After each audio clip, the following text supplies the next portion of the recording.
নমস্কার, আপনারা দেখছেন আমার ছোট্ট YouTube channel voice of Anirban. সঙ্গে আমি আপনাদের আপনজন অনির্বাণ চৌধুরী।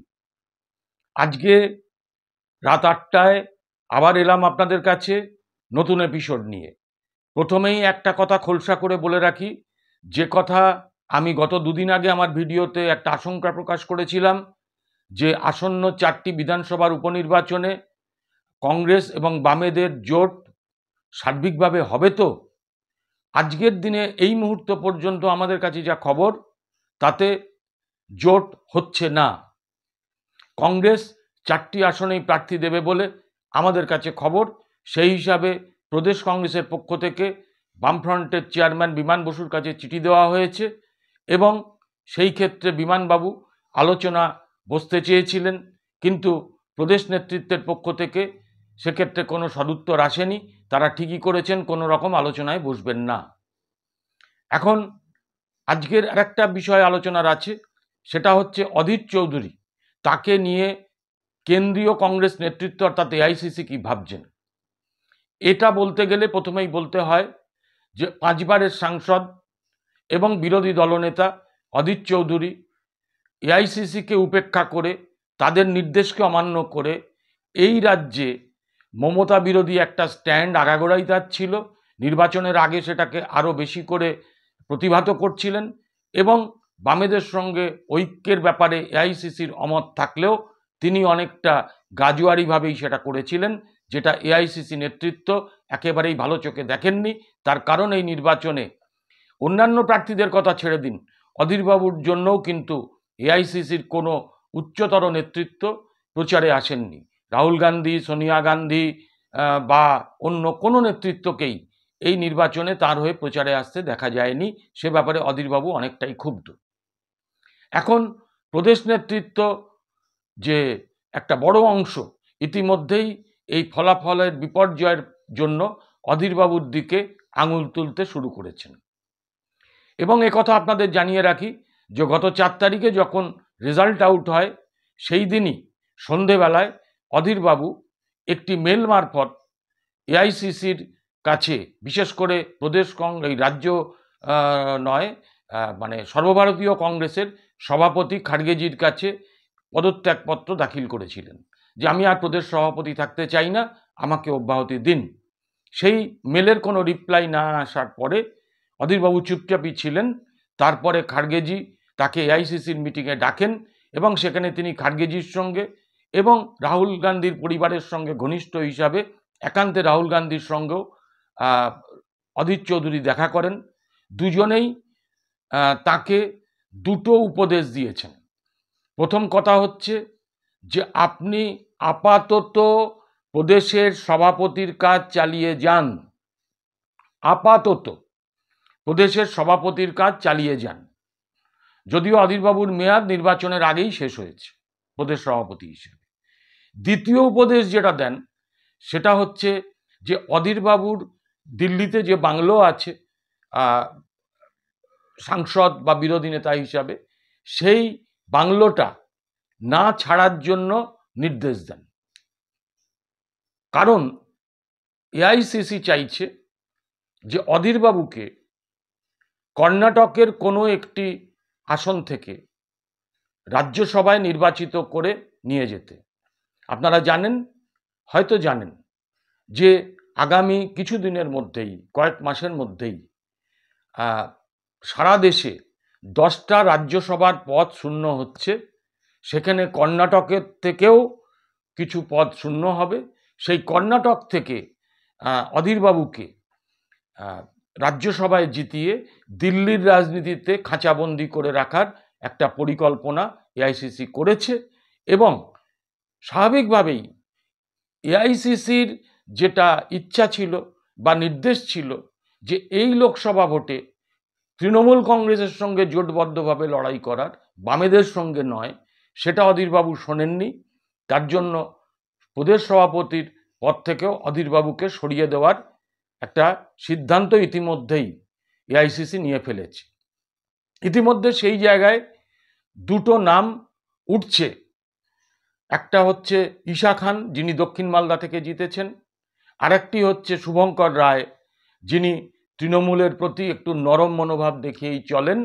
তিনি এআইসিসিরও মেম্বার। এখন আগামী 21 তারিখ 21শে জুন প্রদেশ কংগ্রেসের একটি বর্ধিত মিটিং আছে। এই সর্বপ্রথম প্রদেশ কংগ্রেস দপ্তরের বাইরে মৌলালী যুব কেন্দ্রে এই মিটিংটি হবে। নির্বাচনে যারা দাঁড়িয়েছিলেন জয়ী এবং পরাজিত প্রার্থীদের ডাকা হয়েছে, বিভিন্ন জেলার নেতৃত্বকে ডাকা হয়েছে। সর্বমোট 200 জনকে নিয়ে মৌলালী যুব কেন্দ্রে 21শে জুন এই সভা অনুষ্ঠিত হবে এবং সেখানে এআইসিসির পক্ষ থেকে গোলাম মোহাম্মদ পর্যবেক্ষক হিসেবে উপস্থিত থাকবেন।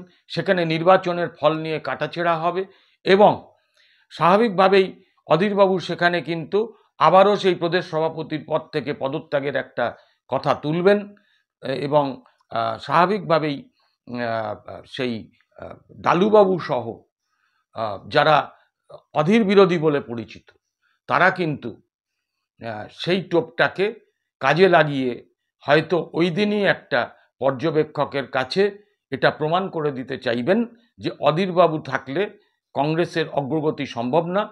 অধীরবাবু নিজে হেরেছেন, হয়তো বিধানসভার নিরিখে 11টা বিধানসভায় কংগ্রেস এগিয়ে আছে ঠিকই, কিন্তু সার্বিকভাবে কংগ্রেসের বিপর্যয় এটা কিন্তু গতবারের থেকেও এবারে আরও বেশি হয়েছে। তো এখন অধীরবাবুকে এই যে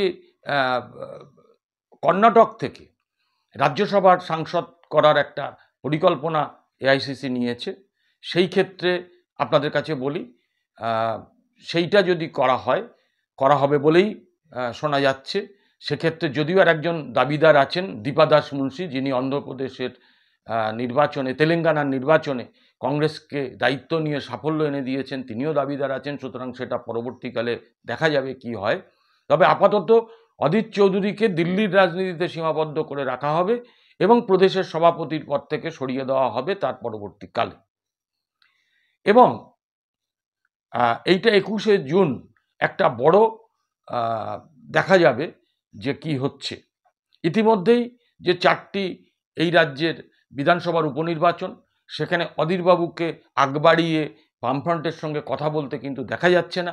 উপরন্তু বাগদা সিটে ফরওয়ার্ড ব্লক লড়ছে, সেই সিটটাতে কংগ্রেস প্রার্থী দিতে চেয়েছে এবং একটা বলা হয়েছে চিঠিতে পরিষ্কার করে যে বাগদা সিট না পেলে আমরা 4টে সিটেই প্রার্থী দেব। বিমানবাবু ডেকেছিলেন আলোচনার জন্য, অধীরবাবু সেখানে উপস্থিত হননি, তার কোনো প্রতিনিধিকেও পাঠাননি, টেলিফোনটাও ধরছেন না বলে আমাদের কাছে খবর। এবং অধীরবাবু এই মুহূর্তে টিভির সামনে কোনো রকম তৃণমূল বিরোধী মন্তব্য থেকে বিরত থাকছেন, অনেকটা নিষ্প্রভ থাকছেন। তো এই হচ্ছে মূলত খবর। আর কংগ্রেস নেতৃত্ব আরও একটা জিনিস চাইছেন যে অধীরবাবুকে যতটা সম্ভব বিজেপির থেকে দূরত্ব কমিয়ে আনা যায়, কারণ জানেন যে অধীর চৌধুরী সঙ্গ ঘনিষ্ঠ বলে কংগ্রেসেরই একটা মহল মনে করে, তার সঙ্গে নাগপুরের ভালো সম্পর্ক। এই যে কার্তিক মহারাজ একটা সময় অধীরবাবুর সঙ্গে খুব ঘনিষ্ঠভাবে ছিলেন, অধীরবাবুর হয়ে প্রচার করেছিলেন এবং অধীরবাবুর শোনা যায় বোল্ডারের ব্যবসা, সেই বোল্ডারের ব্যবসাটাকে রক্ষা করার জন্য তাকে কেন্দ্রীয় সরকারের সঙ্গে সুসম্পর্ক রাখতেই হয়। লোকসভায় দাঁড়িয়ে এতদিন মোদী বিরোধিতা করলেও ভেতরে ভেতরে কিন্তু বিজেপির সঙ্গে একটা সখ্যতা আছে বলেই কংগ্রেসের নেতৃত্ব মনে করেছে। সুতরাং একটাই কথা, প্রদেশ কংগ্রেসের সভাপতি বর্তমানে যিনি আছেন অধীর চৌধুরী, তাকে প্রদেশ থেকে সরিয়ে দিল্লিতে আবদ্ধ রাখবেন এবং দ্বিতীয়ত হচ্ছে প্রদেশ সভাপতি চেঞ্জ হবে, এমন লোক প্রদেশ সভাপতি হবে যিনি মমতা বন্দ্যোপাধ্যায় বা তৃণমূলের সঙ্গে সুসম্পর্ক রাখবেন। কারণ একটা বিষয় যে মোদী সরকার একটা বড় বিপদ এই ইন্ডিয়া জোটের কাছে, কখনোই তৃণমূলের 29টা আসনকে ছোটোভাবে দেখছে না এআইসিসি নেতৃত্ব, তাই মমতা বন্দ্যোপাধ্যায়ের সঙ্গে তারা সমন্বয়টাও রাখছেন। এখন দেখা যাক এই পরিণতিটা কোন দিকে যায়, আমরা আপডেট দিতে থাকবো। আমরা এমন আপডেট দেবো যে আমাদের যে খবরটা আপনারা এই ইউটিউব চ্যানেলে দেখবেন সেটা হয়তো পরের দিন বা তার পরের দিন বা কিছুকাল পরে সেটা ইলেকট্রনিক মিডিয়া এবং প্রিন্ট মিডিয়াতে আপনারা মিলিয়ে নেবেন। এই কথাটা বলে সবাইকে অভিনন্দন জানিয়ে এবং আমার চ্যানেলের সাবস্ক্রাইবার হওয়ার জন্য অনুরোধ করে আমার আজকের এপিসোড শেষ করছি। আবার দেখা হবে কাল রাত 8টায়। নমস্কার।